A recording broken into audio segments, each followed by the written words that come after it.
Minister, the details in today's Women Aid report are deeply disturbing, but they are not surprising. We know that domestic and gender-based violence is insidious.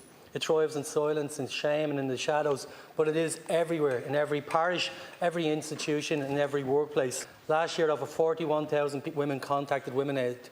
This scale is staggering, but it is only the surface.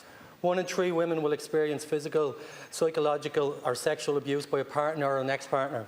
That's nearly 900,000 women affected by this violence in this country right now. Minister, this didn't happen by accident. We've allowed this violence to grow, and I'm fearful about where it is headed. Because we are now living in a culture where perpetrators of abuse are not only tolerated, they are celebrated.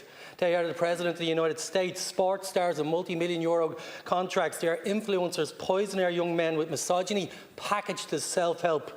This network of anti-women communities online, full of grifters, abusers and con men, is flooding social media with hate. And as a state, we are doing almost nothing to stop it.